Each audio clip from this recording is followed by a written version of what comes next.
There we go, live on the simulcast.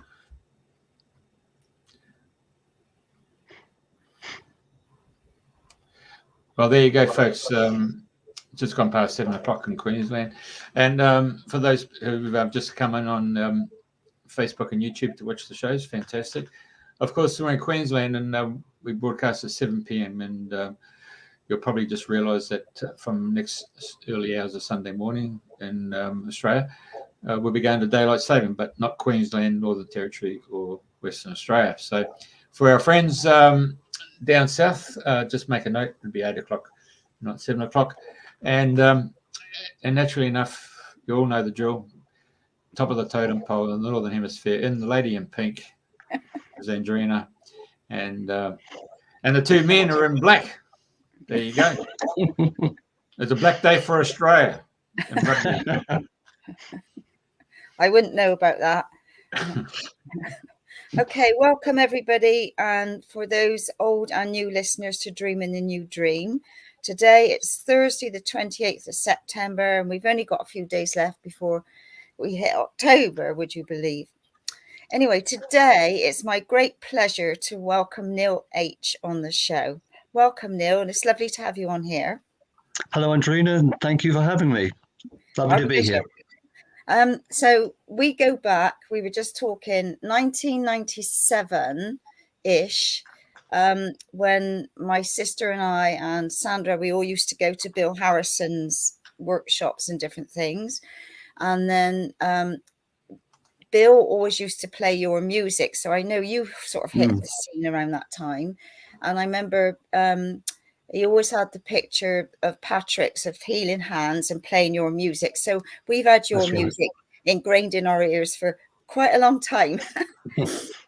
Yeah, so, and I've got CDs of yours and I've seen you at the shows and all that. So I love your work. I love your thank you.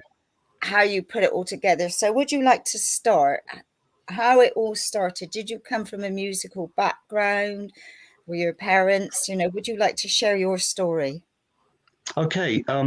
Well, my background in music is that I have had no musical training at all. So I purely play really for myself, if that makes sense, in that I've had no actual formal training. And so purely how I do what I do is purely an expression of feeling within the moment. It's all very much spontaneous reactions. And but very early on, I was very much inspired by certain electronic music, certain types of music that was very interesting. But was very much advised to find my own sound, to find the sound that was about me, about what I could express. And that's the one thing that I love and adore about music is the ability to express a feeling within the moment, as and when it happens. And it's an honest feeling, it's an honest reaction. You couldn't get a more pure reaction than the moment exactly now when you're actually playing or performing, however it is. It's and that's it. And then I just hit record and the results are what people hear. The thinking and the technological side is afterwards for titles and looking for paintings and covers and things. But yeah, it's all very spontaneous. So no musical lessons at all. Yeah, fantastic. So what was your very first CD that you put out?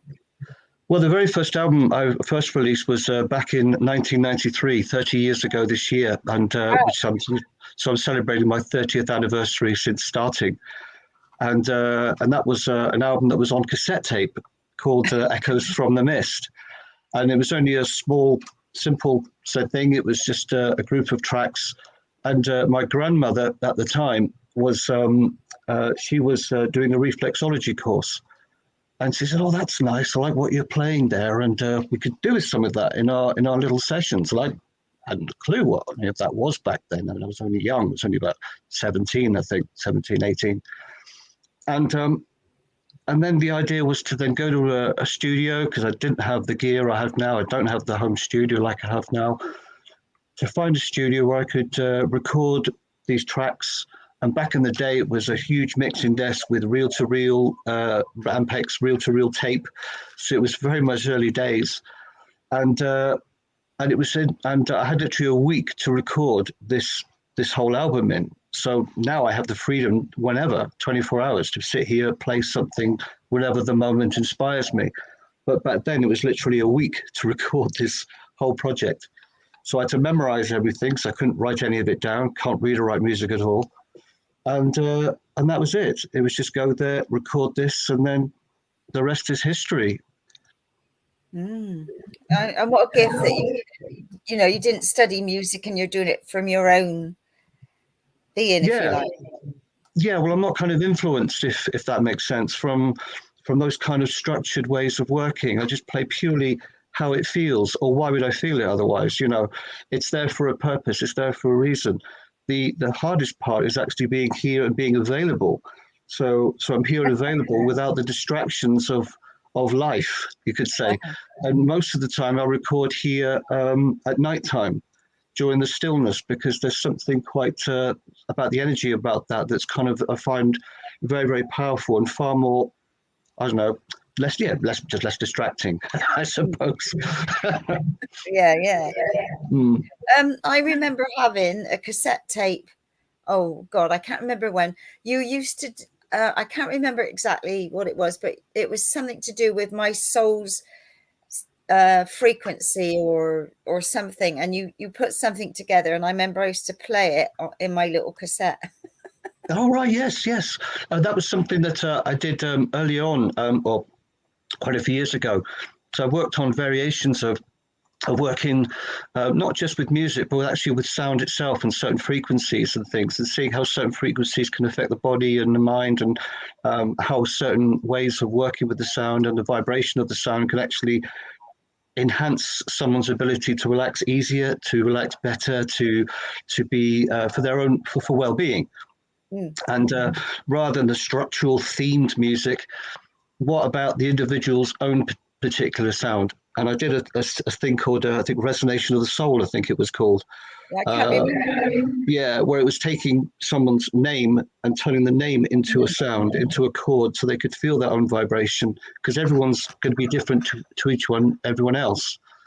And that was part of a thing that started my kind of vibrational album series, which went on to be planets, angels, and zodiac signs, and other colors and other different things like that. So yeah. And that's a different approach. Yeah. So you don't do that anymore? No, I mean, I used to do it. It used to be on cassette tape, of course, but then cassette tapes don't really exist anymore, and it's a bit of a challenge to do it on CD, but also because it was a very personal thing, and I used to do it on a workshop basis, where I would take so many people and then turn their sound into their name into sound. It was a fascinating thing, but also it took a lot of energy out of me personally. I enjoyed it immensely, and maybe it'll come back to that.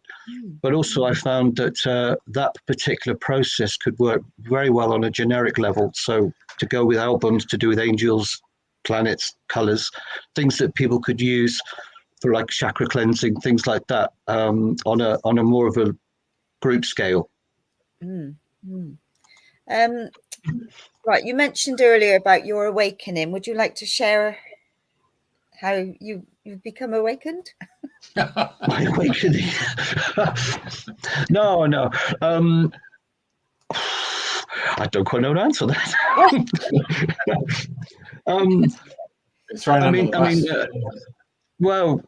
I was very much, as I said before, influenced on electronic music. I mean, electronic music, certain artists in particular, and then I discovered by stripping away all the very a dear friend of mine, bless him, Chris Porter, would listen to various different things that I was doing, because I had no idea whether I was even good enough. Would this music be good enough for people? I don't know. I mean, you don't, do you? And I was very aware of that.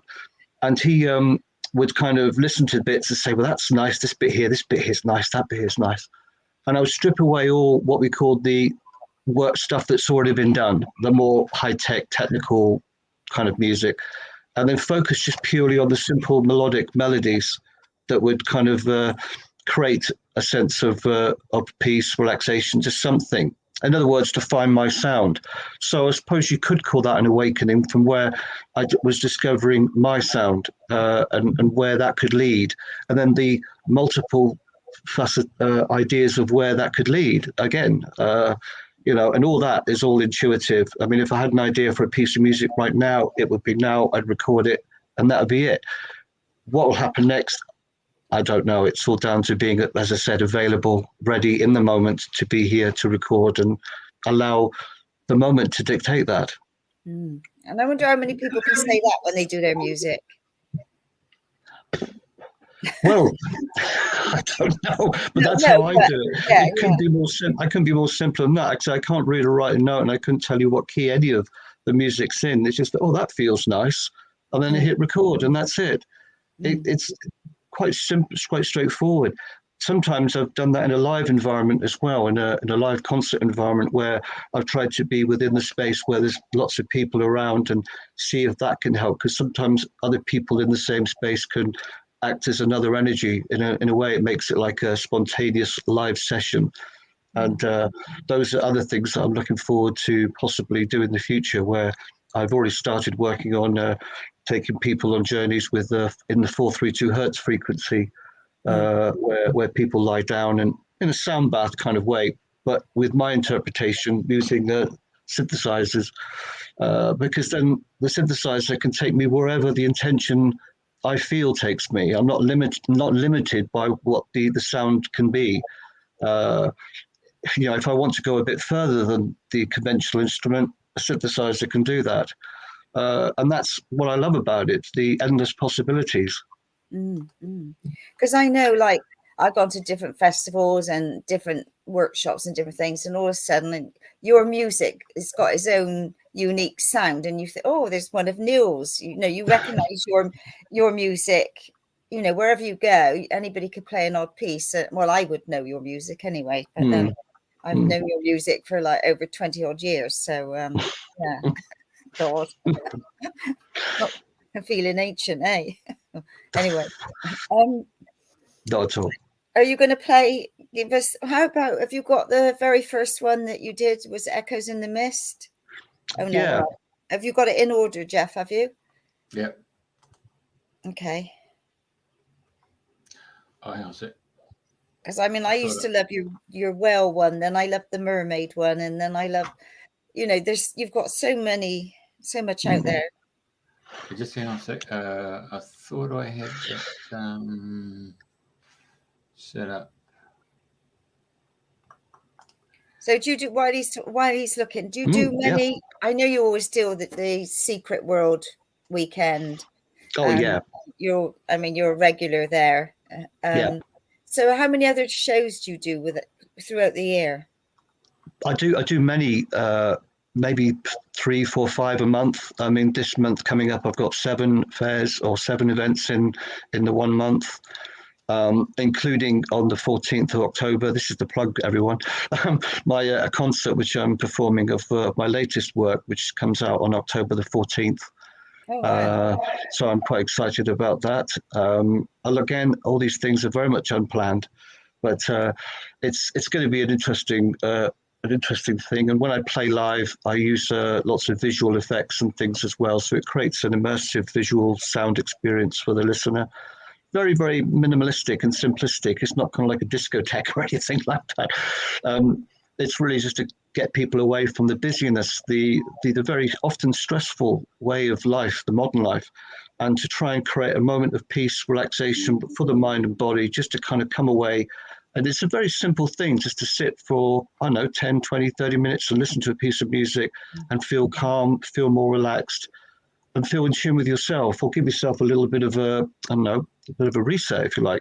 Whereas this day and age, everything's so fast, so busy, so it's got to be tomorrow, it's got to be next week, it's got to be next month, that we all forget the importance of right now, the importance of where we are right now. And that's what I love about, again, what I do. It's being available now. And right now we're chatting and talking about things, and life is good. So it's, yeah. And where is your concert being held? It's here. It's on Dartmoor in the UK, a little village hall called Maniton Parish Hall. We've only got 50 people coming. It's a 50 seater capacity. We've got about 14 tickets now left, which is very exciting. And I'm sharing a new work, which is the third in the trilogy of the Merlin trilogy, which I could talk a bit later about, or now, I don't mind. Of the stories about conversations with Merlin that my dear friend of mine wrote, and I kind of transposed that to give it like a musical score, if that makes sense.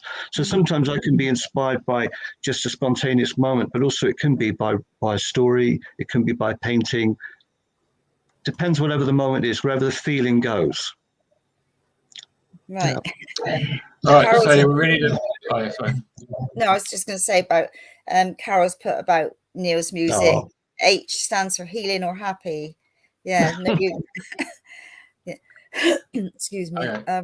Okay. And then that's very lovely.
I don't think I know that. I know quite a lot of.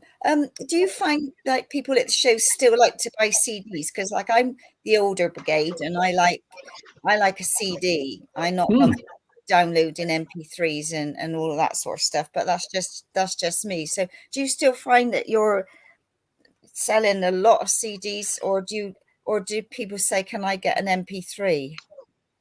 Yeah, it's a bit of both, actually. I mean, it's more of I mean, people see the CDs there, they listen to it, and of course, they may decide that. But I'm probably getting about 45% now of people on the stores asking, "Oh, I don't have a CD player anymore. Can we download it? Can we do this?" Or, "Oh, I must get my CD player out again," and things like that. But in a way, that's what I like about it, because the music, again, brings the people to the stall, and then they then hear something they're interested in, and then the conversation starts. I have, in the last 2 years or so, produced a USB stick where people can literally purchase a USB stick, choose what albums they want, and I can put the music directly onto the USB stick. And that's been a nice option also for the downloaders, shall I say? But yeah, I mean, I've created a Bandcamp page, and people can download everything that I've done on MP3 via my website anyway. So yeah, it is a kind of a variation. Although more people are coming back to CDs, I'm finding that this year has been a very, very good year CD wise. You just never know. A lot of it depends on the audience, but also the area I go to. It's always a fascinating to find out really what people are looking for. But I try to have everything available where I can. Okay, Pathway to Wisdom. This is the first of the Merlin trilogy. which was first released back on cassette tape again in 1997, which would have been when I would have first gone to Bill Harrison's Healing Weekend in his garden, a little kind of garden thing. I remember it well and vividly because I had a tiny little table, not like the big, vast, almost array of CDs I have now, literally about 4 or 5 tapes all just lined up. And Bill was always so incredibly generous with his way of just being, and his way of encouraging. That's the word, encouraging me to play, to always be there available to play music on the stage, to talk about it, to share it as often as possible. He'd often say, "Up you go, Neil, and play a bit more," something like this, and it was wonderful. Really was fabulous memories. Yeah, gosh. And that's the other thing with music; it can create such a fabulous memory. Instantly, when you hear a piece of music, you can remember where you were when you first heard it, or who you were with, or whereabouts you were. It has a almost timeless quality with it, to it. Excuse me, I got the sniffles this morning. Oh, bless. What was I going to say? What is your most favorite piece for yourself? Is there one that really... Well, the obvious and question's going to be, they all have a special part of me because they're, in a way, they're kind of a sonic biography of my life, really, from the age of 17 to now. So they all have a potential, but certain ones stand out because of what they meant. I did an album in 2019 based on the seasons, and it was based on all 4 seasons.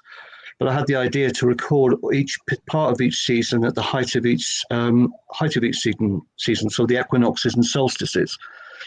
And we couldn't do the spring version live because of the pandemic. So I invited Nigel Shaw, wonderful, beautiful flute player here on Dartmoor, to add his sound. There's certain sounds that, even though I like playing a lot of music myself and playing as much as I can myself, there are certain particular sounds or certain energy from other people's sounds that I like to merge with mine and create textures and colors that can really stand out as a combination. And I've respected and known Nigel's music for many, many, many, many years. And so for me, this was important. This was quite a unique thing to actually share a stage and perform this music with him for the first time after knowing him for so long was a real highlight for me personally. And I always liked the Seasons project with him because of that memory of that. But I'm always going to say the next album, because I don't know what will happen next. And that's the exciting part, the unknowing of, where am I going to go next musically, and how is that going to be presented? Because I honestly don't know. It's just another spontaneous, channeled, intuitive reaction, if you like. Fabulous. Right.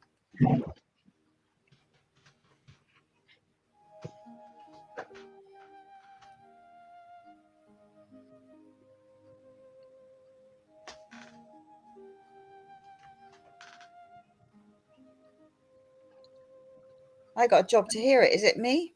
Oh no, I lowered it down so that we can have it simmer in the background and you guys could talk.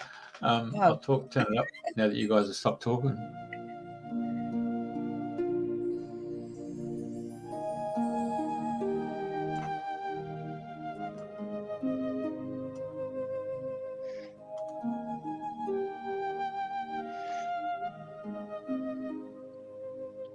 Yeah, so I'm kind of playing the keyboard parts here. Then Nigel comes in on the chorus with the beautiful flutes that he makes and records with.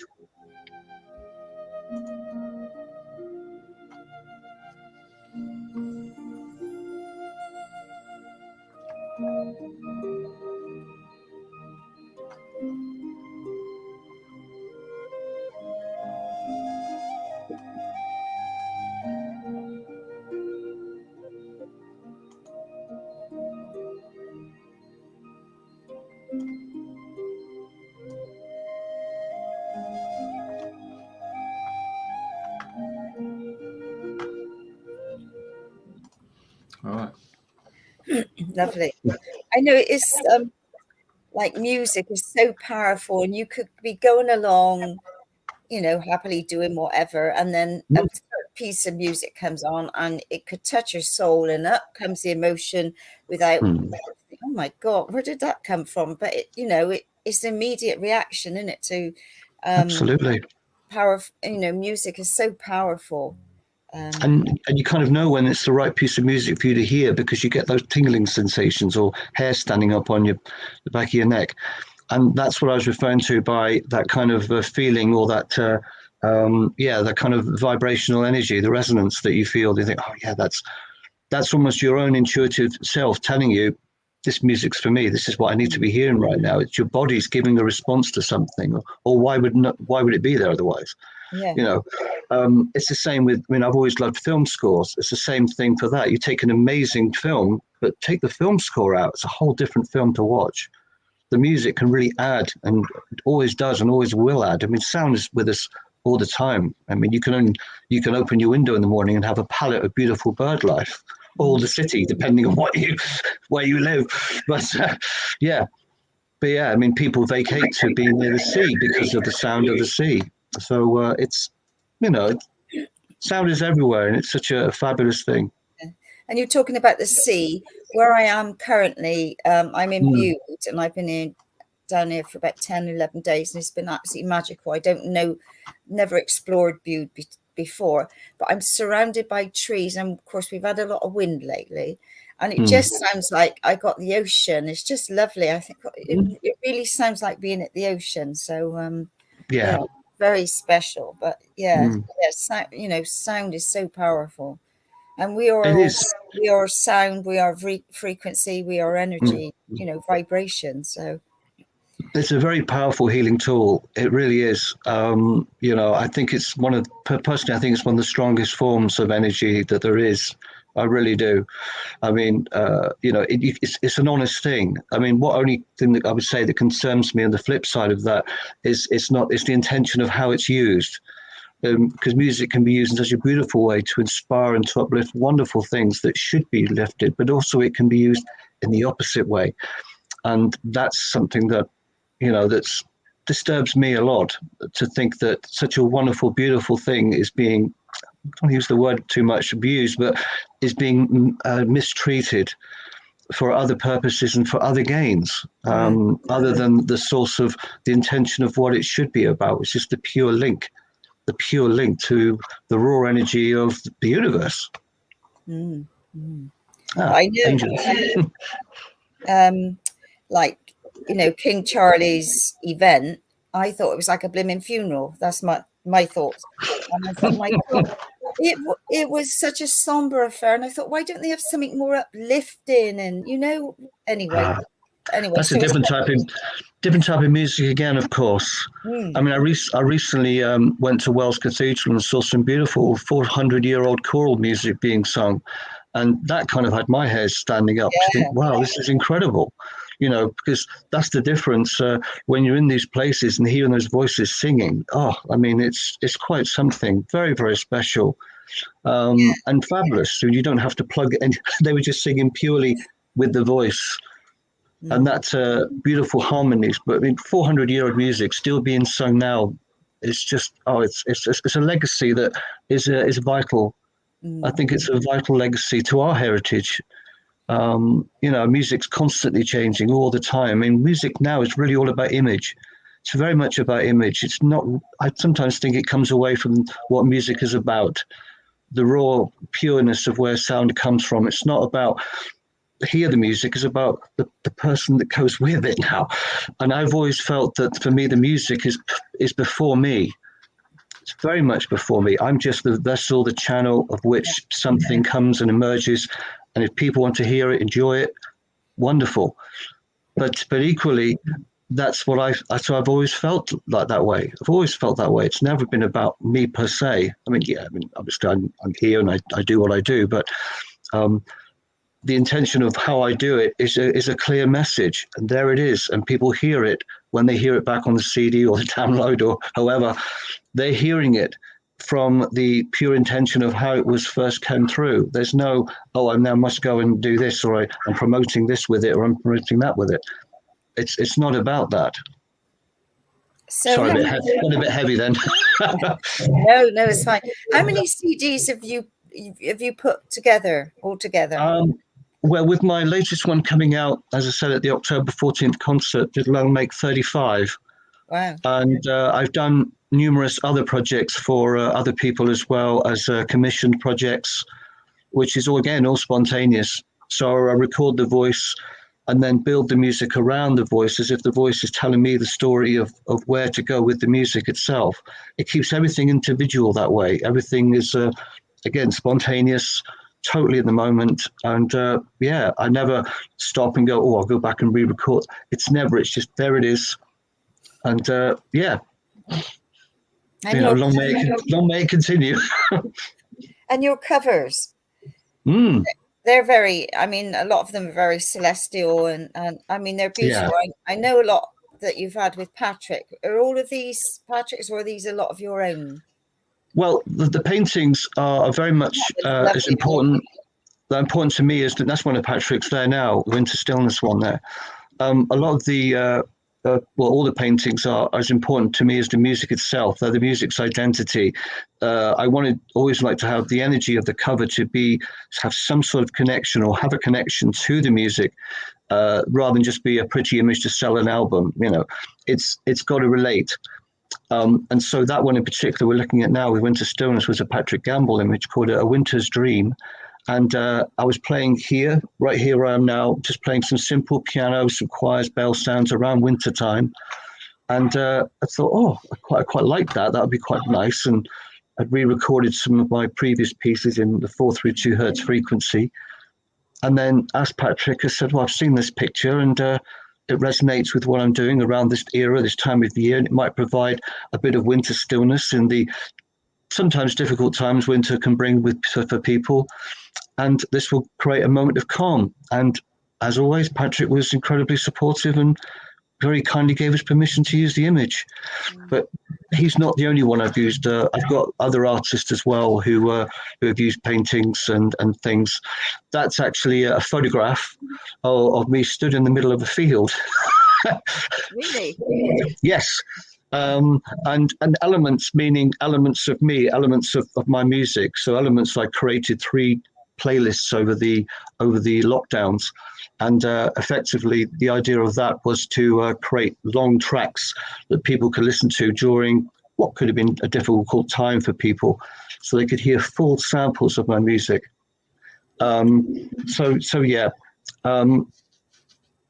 Oceanscapes, another one I did. I think I did that. It's available as a free download on my website. Just a little bit of ambient music with some added natural sounds. The idea of I think that was the beginning of the year, something like that. Beginning of the year, I thought, I've just done something. It's quite nice. Maybe I'll give that as a free download. That's nice. Yeah, I took that photograph there. Probably looks like from Glastonbury. In the pond. Actually, it's in the gardens at Ford Abbey, which is near Chard and Cricket St Thomas here in Devon. And I took that picture many years ago. But I always wanted to do a project connected to peace, or the feeling of peace, the feeling of what that might give. And so I created a piece where I created the vibration or the resonance of peace for a whole hour, so people can feel that vibration for the whole hour. And then tune in, meditate, go wherever the mind, body needs to be. There's no voices, there's nothing telling you where to go. It purely is just sit, feel, and go where you need to be. And that was also recorded in the 432 hertz frequency as well, which is something I've switched to using very much a lot recently, or the last 3-4 years. So, yeah. Oh, that's by a Portuguese artist, a dear friend of mine called Joe Masip. He does sacred geometry, and all by hand. Everything's done by hand, and usually it's like silver and gold pens and things like that. And then he'll put it, illuminate it through computer graphic, to create these beautiful pieces, beautiful images. And that one's called The Wheel of Life, but I used it for an album project I did called Ether. Ether being the fifth element that combines the four elements together. And I was very much drawn to the idea of this less is more feeling. And what would that space be like to meditate on? What would that be like to be? So I created a piece of music, which is an hour. Originally it was 8 hours, but I had to compress it to an hour because it's using a system called generative music. And generative music is bringing a more mathematics, scientific side into working with sound. So I'm starting 3 notes off at 3 different intervals. And by the time they all syncopate all next to each other or become in tune with each other, you're talking weeks, months, depending on the sequence. And so I like that because it's an ever-evolving energy of sound as opposed to a piece of music where you can hear the beginning, the middle, and the end. With ether, it's constantly evolving, a constantly evolving texture, because the mind can't work out the beginning, the middle, and the end. It just drifts, and so it's good for meditation. Maybe that's another plug by me there, but yeah, why not? No, this is all about you, Neil. Resonance of Zodiac. That's another one of Joma's images. Lovely Zodiac one, and that was a 2 CD one I did based upon the vibrations of the zodiac signs. So it takes you through the different zodiac signs. But yeah, and that kind of bridged the space between my resonation series and the reflective work that I did. Ether is part of the reflective music, reflective thinking, reflective meditation, just thinking inwardly. Whereas vibrational healing is a different thing altogether. And that's about 10 minutes per zodiac sign. So people can see, yeah.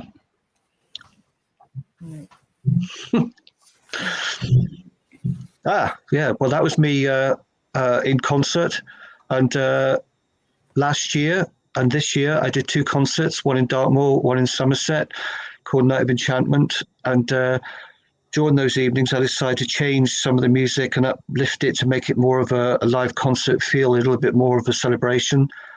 And so I released a small EP called Night of Enchantment with 5 remixed tracks. Some of them dating far back to the Delicate Touch days and the Sequence of Fairies days, up to something a little bit more modern. So yeah, it was just having a bit of fun really, and it's got a nice uplifting feel. And there's my latest work, my latest album. That's that painting is called Across the Dimensions. It's by a wonderful Cornish artist, which is appropriate as you're in Cornwall, in Bude, called Ian David Spencer. And I met Ian a few years back now at similar Mind, Body, Spirit events where he's exhibiting his work. And 30 years on from Echoes from the Mist, it was just a perfect follow-on painting. The image just immediately said, yes, that's the painting that I need for this. And so I asked if I could kindly use permission to use it. And what's lovely is he now uses the music as well when doing some of his work. So in a way, we all work with each other. You know, I mean, colors, how we see energy, sounds, how we hear energy. So the two combine perfectly. But so yeah, that's was a lovely project I did with my friend Chris Porter. Chris Porter is a man whom without I wouldn't be doing music. I was very much a teenager looking for direction, if you like, and he was very much someone who had a good ear to listen. But while I went to visit him, he was playing the kind of music I do, or kind of gentle music. So that's nice. What's that? And I do that kind of thing. And that's when our connection started with working together. And he writes beautiful words, beautiful poetry. And this is a connection between his poems and my music together.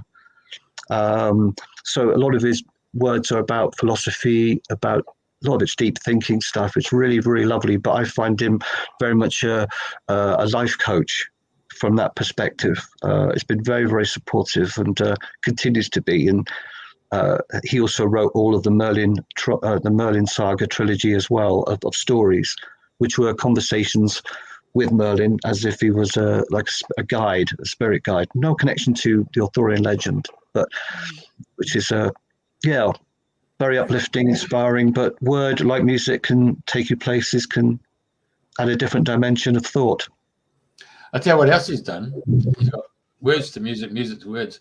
And whilst you look like there's a candle here, you can see the male face here, and then you can see the female face here.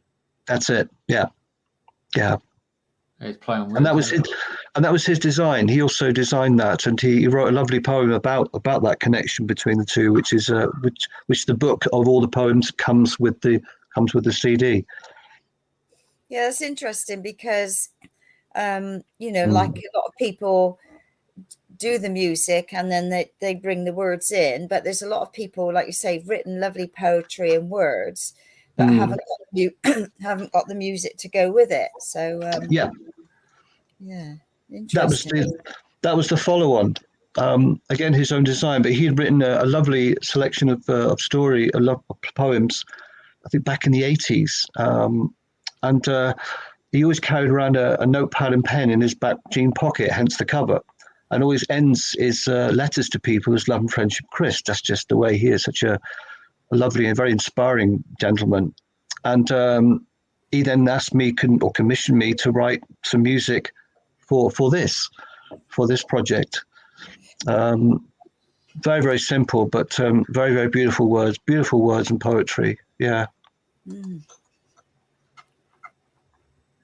And as we did the Seasons album earlier, this was the worded meditational brother or sister album, if you want to call it that way. Whereas Chris would has written reflective words on each season, so people can listen to it at the beginning of each season to meditate on each season, or whoever it is. It's again lovely words. And at the concerts when I promoted this album, he would read. That would be the intro to the concert, where he would read each of the passages out to the audience before I would take them on the meditation of either spring, summer, autumn, and winter. Lovely. Bit like Vivaldi, eh?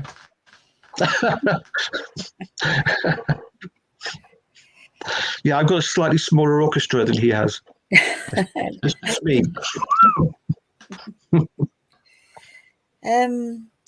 Right. So are you playing anything else? Back to Echoes there. And the Echoes. That's a golden oldie. Yeah, we played that one, I think, earlier. I think you got one in there, Mermaid one, which is quite nice. Divine, that's quite a nice one. And Secret Garden, which are ones I'm more known. I think I've been quite known for those. Secrets of Fairies and Mermaid. Mermaid, we go with Mermaid. That's Divine, the Divine track. And that's another different type of collaboration, not only with a flute player and with words, but also with a singer.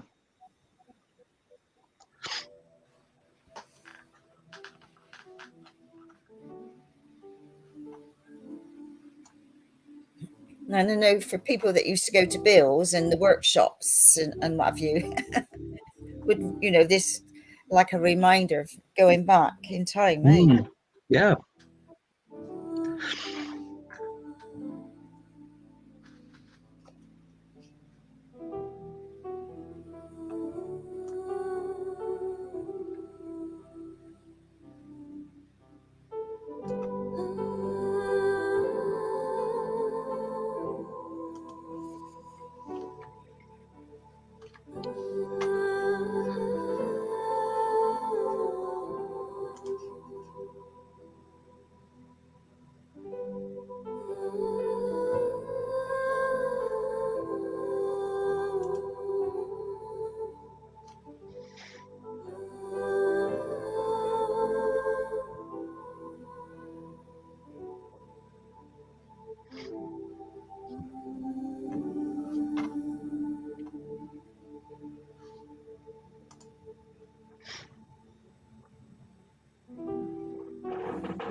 So that female provides that ethereal sound that you normally get from Lord of the Rings, and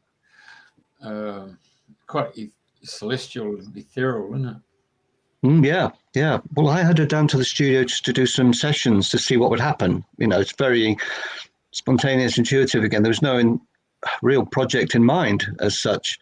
And it was only a few years later that I still had samples and things of those particular stems of the voiceovers and things and the tracks that I thought I could work well with that. And it was just too nice not to do anything with. And so I used that voice on several parts of the Mermaid album, which works really nicely. It was lovely to use a real voice. I mean, I've got lots of synthesized choirs and voices here, but there's something about the real voice that really comes through on particular tracks or particular projects.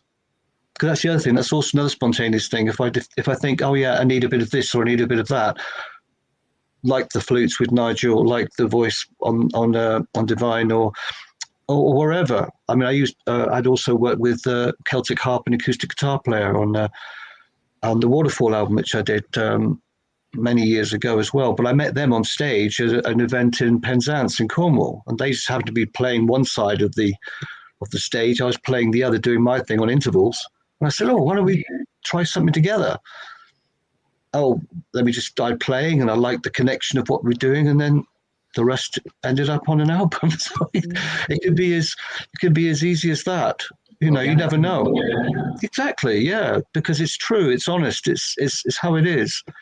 It's not for any other purpose than to honor the music itself, and that's the main thing for me. I try to honor whatever I receive musically and do my best if I'm able and capable to share that. Great. Yeah. So when you're sat there, go on. I see in your studio there, and you got the window that you're looking out to. I noticed that when you watch like guys like John Williamson and got the orchestra and they put up the movie that's in movies right there, and then he's got to compose the mood of that particular scene. Yeah, so obviously they have a storyboard that's going to dictate how that particular scene's going to be played, and then he's got to then improvise to play that particular music, whether he's going to take you into the heart space or whether you're going to go up into the higher realms, or whether you're going to be feeling boom, boom, like the depression, or somebody's coming, the Alfred Hitchcock type of theme. That's a really art form, and I know, speaking with Tim Weeder at the Healing Weekend, when he was classically trained and he was as an apprentice, I think that's the best way to say it, was sent to Paris to work with this maestro, and of course everybody knows him as Tim, but this Parisian would call him Timothy, Timothy, and he was expected to play with his flute. Tim was saying to me, the Louvre might have paintings, but this guy has got paintings. And all his Parisian friends would give him all this artwork, and he said, it's just amazing. And the guy would simply say to him, Timothy, play that picture.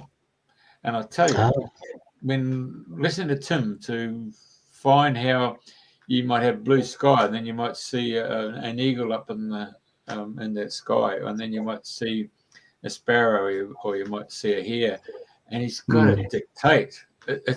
I tell you, it's an art form in itself. So having that knowledge given to me by Tim, and then hearing you today, your time, expressing and explaining the same thing, you're not coming from a headspace. You're actually coming from the whole body, your whole skin as an organ is actually making you, or putting you in a position of feeling the emotion of the actual piece of music. I commend you. Absolutely. I think it's fantastic. It's a fantastic gift. Well, I mean, that you hit the nail on the head of that. It's very much that spontaneous feeling, or why, I mean, whether it be a big film score like John Williams or a painting like with Tim, how they react to it, that first reaction is always the most important one. Because the moment you start thinking, you lose the process of that pure channel happening, because you're so wrapped into, it must be like this, it must be like that. But you'll never, ever beat the real, pure, intuitive first moment reaction. And that's what I try and be here and available for to do. Which was a nightmare when I was working before I was full-time doing this, because I would have to almost kind of draw waveforms on napkins or kind of la la la down to a dictaphone or something like this. It was a very, very strange way to be, but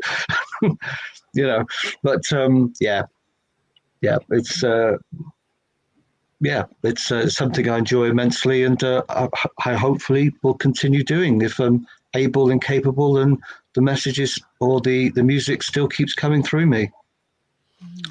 So we're going to play the last one, The Secret Garden. That's from The Secret of Fairies. Secret of Fairies, yeah. Secret Garden, yeah. That's one I did back in 2003. 20 years ago now. 20 years ago, yeah. That's 20 years ago, yeah. And Beyond the Mist, my latest one is this year. So yeah. The Secret of Fairies. Here we go. So what I was going to ask was, like when you're quiet, do you sort of hear the sounds come in, or do you just feel it? How does it sort of come in to your being, and then you think, da da da da? Well, exactly like that. I mean, sometimes I can wake up in the morning and I've got a tune in my head, or I've got a song in my head, whether it be a song, because almost my body is saying that's what I need to hear. And if I can't actually hear it because I don't own it, then I must write it or record it or do something with it. But yeah, it can sometimes be that, or I could be watching a movie, or I could be watching or out walking in nature. It just all depends on the moment itself. But yeah, very much that can be it. Or it could be just here, just playing around with sounds, and I like what that's doing, and then hit record. It's very, there's kind of no fixed process. I can't sit, for instance, I never sit down and go, right, this week I'm going to write a best-selling album, because you're creating a very dangerous feeling for yourself. And that's the lovely thing about being an independent artist, because I literally can just go wherever the mind, body decides for me to go. There is that loveliness to that, and the idea that I can go out and perform it, share it, and go to events and things it's just wonderful. The reactions that people get from it is wonderful. It's magical, and I'm always incredibly humbled by the responses, But as long as I stay true to me and true to the intention of what I'm doing with music, then that's it. I suppose when it goes beyond that, then I'm not being myself. Yeah. So it's honoring me as well as the moment and the music. Fabulous.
It sounded a bit like a Game of Thrones there.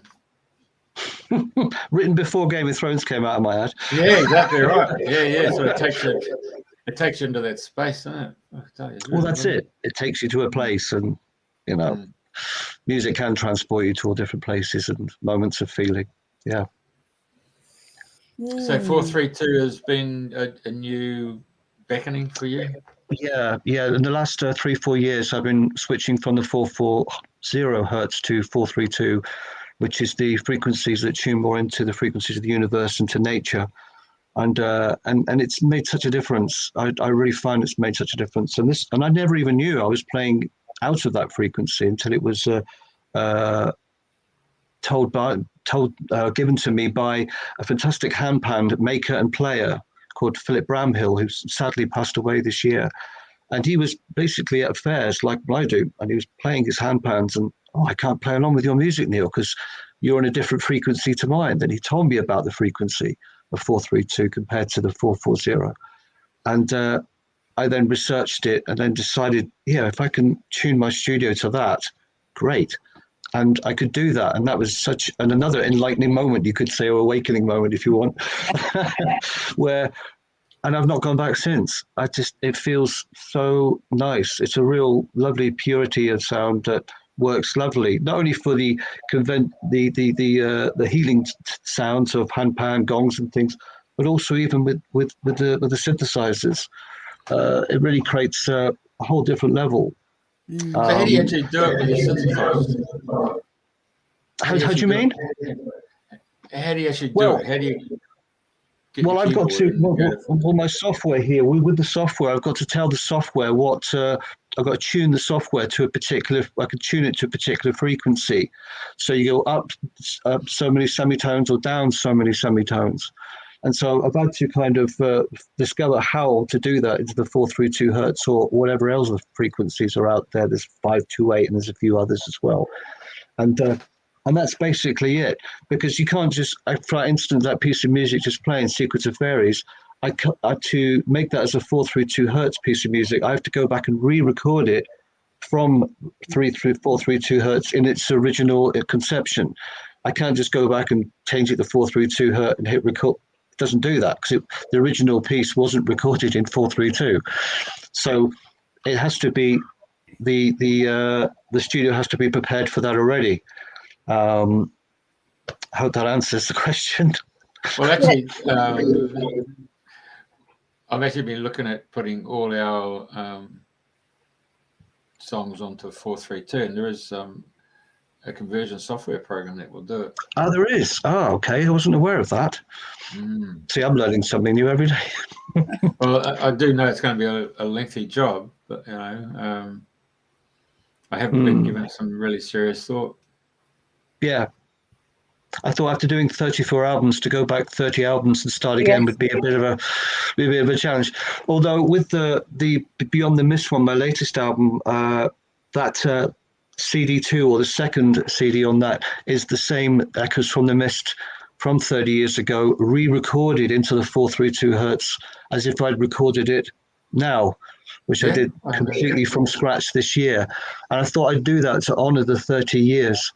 To kind of sell it as a celebration, which was a nice process. It was nice to revisit that and think, well, how would I record that album if I'd done it now? And so same melodies, just some of the different textures, and of course the frequency changed to 432. But really, really enjoyable and moment or memory to revisit. Andrena actually asked you what inspires you. I mean, I was just sitting here thinking Archimedes was having a bath and he got Eureka. And then you wake up in the morning, you might have the muses have downloaded the song in your head, so the rented space in your head. So do you have a little voice recorder and do you hit it and then just I don't know, whistle the beat or just hum the beat or something, where you have to come to the studio straight away to actually compose and hit record? I kind of like to have everything here available and ready, so that just say, everything's on available now. I mean, so if I get an idea for something, then I can do something right away. There it is. So I can be doing daily things, daily chores, whatever I need to do here, or obviously I have to get it all up and have it all switched on ready. But I largely keep the theme or the tune in my mind until this is all ready to play. If not, I've got another song on that I'd like to play in the morning, and I'll put that on. Yeah, sure. it's just a very simple process. Some people will turn the radio on or the TV on. I tend to go with music. Sure. Hey, in the morning there, you get the wildlife, or the bird life, I should say, and they're all flitting around and all that stuff. Do they give you any sorts of inspiration? Oh yeah. I've used natural sound, and I've recorded natural sound for several of my albums. Rivers, streams, bird, rain, river. It depends really. I'll get on the project, but yeah, very much. The dawn chorus here is fabulous. Yeah, right. Amazing. Yeah, nature is a very inspirational thing. Very inspirational. Okay, very good. Fabulous. Was I going to ask something, or you might have answered the question, Jeff? Because I know I was going to say about the 432, because that seems to be the key these days. What price are you selling your music on this one here? Well, I can only give you the prices in British pounds, I'm afraid, Jeff. So that's okay. I don't know what the equivalent would be. But you can download full albums on my website from £7. There's some single tracks on there for £1. There's the free one, of course, I mentioned earlier with the Oceanscape. Bandcamp's different, of course, because they've got their own things that's on there. And besides, what's on Bandcamp is only a selection of my work. I'm slowly processing all the work over onto Bandcamp, but everything in particular is on. The whole catalogue is available on the website neilhofficial.online, and you can also hear extended samples on the music samples page. So you run here in a quick 30-second snippet. You can go to the music samples page, hear a good 10 minutes per album. And then the CDs, £11, and then there's a postage charge, and that's about it. Yeah, I mean, some of them vary in price depending on the length. So double albums are a bit more, and there's a triple which is a bit more. So yeah. So the Australians just doubled it from pounds to Australian. They've got an idea. Oh, I see. Yeah. I actually had someone who from New Zealand who ordered some stuff, and then I had to ship it to New Zealand. So that was quite nice. So it gets around. There was a time about 15 years ago when the British were over here at the cricket grounds singing $3 to a pound. They're really giving the Australians a bit of curry. Nice to see we're getting a 2 for 1. Well, mate, is there any questions that Andrena and I should have asked you that we haven't asked you? I mean, obviously, yeah. Well, I mean, I will say that if this is okay, that to support my music direct is to go to the Bandcamp site and to my own website. I'm not supported by other streaming sites at all, so that's something for people just to be aware of. Which of course is just then supporting the artist then direct, and it's that kind of support that keeps me going. The fantastic support over the years I've had from people purchasing my music has kept me doing what I love doing, and long may it continue, So, but some of my music starts from as little as nothing to £1 up to, I think the maximum is 20 for a triple CD. So, yeah, that's the best way to support my work. I have got a diary of events page if people want to see what events I'm at as well. If they want to join my monthly newsletter, they can email me. I think there it is. So if they drop me an email, say add me to the newsletter, they'll get a monthly newsletter of all up-to-date information and what's going on and offers and all sorts of things. It's even just by joining the newsletter, you also you enter as part of a raffle, which is a free thing that just gets a CD that's given out every month to anyone who gets drawn out of the hat. I mean, we literally do draw a name out of the hat. And so that's a nice little bonus, and a thank you to anyone who signs up for that. So, yeah. The website there tells everybody all the different events you're going to through the summer season, yeah? That's correct, yeah. It's a very simple click and find. Also, if there's anyone out there who's interested in working with me on a commission basis, I also have a commissions and copyright-free music page where people can contact me about myself adding music to a project if they're interested. I also have copyright-free music that's all downloadable so that people can download full half-an-hour tracks, which includes the copyright as well, so that they're free to use that on background music for anything in particular that they feel it could be useful for, which can kind of help people if they money says otherwise. I don't know. It's just something I thought I would share, and lengthy tracks that could easily be spoken over and worked with. But yeah, everything's on the website really, and the contact page too. The more 432 music you got, you can need. Put them in WeTransfer, and we'll put them on the radio station. All right. The playlist. Hey, you guys have got Actually, to go. one of the tracks you've got there, a voyage to a voyage into dreams. That's in 432.